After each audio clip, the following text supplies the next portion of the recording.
एक बार क्वेश्चन को पढ़ लेते हैं। मैच द कॉलम वाला क्वेश्चन है, लिस्ट 1 लिस्ट 2 को मैच कराना हम लोगों को। लिखा हुआ है magnetic induction, magnetic intensity, magnetic flux और मैग्नेटिक मोमेंट। अच्छा, इस तरफ सबका यूनिट दिया हुआ, हम लोग को देखना है कौन सा मैच करा है। ऐसे क्वेश्चन करने का सबसे अच्छा तरीका यही है कि हम लोग देख लेते हैं कि किसका डिफरेंट डिफरेंट है हर में।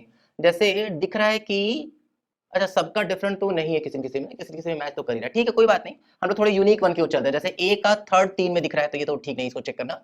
अच्छा है कि हम लोग बी सी या डी में से किसी को चेक कर ले। सी या डी ऐसे ठीक है, सब में दिख रहा है ना, तो बी सी डी में चलते हैं।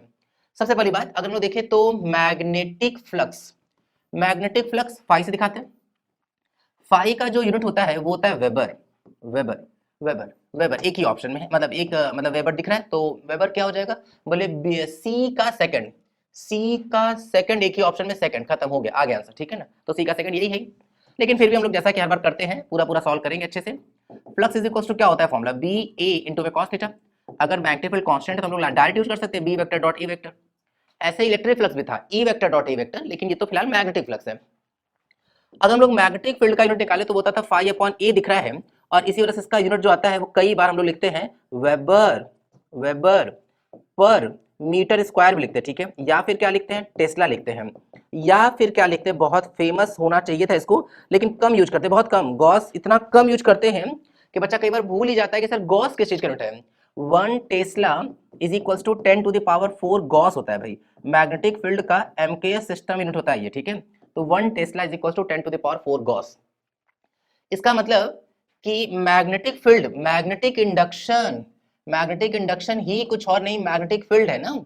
तो मैग्नेटिक फील्ड अब इतना इतना यूनिक है ना, मैग्नेटिक फील्ड के ना कई अलग अलग तरह के नाम होते हैं, magnetic field intensity, magnetic field, magnetic induction. कई बार बच्चे को क्लिक ही नहीं करता, तो हम भी एक्सपेक्ट करें कि क्लिक नहीं किया होगा, तो अभी खैर हम इसको ड्रॉप कर रहे हैं। वैसे तो पता चल चुका है कि मैग्नेटिक इंडक्शन का गॉस होगा, मतलब ए का थर्ड होगा। लेकिन अभी हम लोग इसके बिना करते हैं ना, कि अभी मान लेते नहीं पता है तब कैसे चलाए, ठीक है। अब हम लोग चलते हैं मैग्नेटिक मोमेंट की ओर। मैग्नेटिक मोमेंट कैपिटल एम से दिखाते हैं, ये होता है एनआईए। एनआईए का मतलब नेशनल इन्वेस्टिगेटिंग एजेंसी नहीं समझ लेंगे। एन है नंबर ऑफ टर्न, आई है करंट और ए है एरिया। तो करंट का यूनिट क्या हो जाएगा, एम्पियर, और एरिया का क्या हो जाएगा, मीटर स्क्वायर। तो क्लियरली जो मैग्नेटिक मोमेंट का यूनिट आ जाएगा वो क्या आ जाएगा, ampere metre square. Ampere metre square मतलब मैग्नेटिक मोमेंट का जो यूनिट है वो डी का फर्स्ट। तो ये यहाँ से भी दिख रहा है, और डी का फर्स्ट इतना यूनिक है, केवल इसी में है ही, ठीक है ना। अच्छा दिख रहा है कितना कंफ्यूज करना चाह रहे हैं। डी का फोर्थ दो दो ऑप्शन दिए, जबकि डी का फर्स्ट एक ही ऑप्शन में है। तो कई बार ये नहीं होता है ना, कई बार बच्चा सोचता है कि सर दो दो दिया इसका मतलब कि फोर्थ ही सही होगा। इस लॉजिक से नहीं जाने लगेंगे, इस तरह का पेपर में भी खेल खेल रहा है वो, ठीक है, तो ध्यान रखेंगे हम लोग ये। चलो भाई मैग्नेटिक मोमेंट का हो गया। अब मैग्नेटिक इंटेंसिटी बहुत यूनिक है।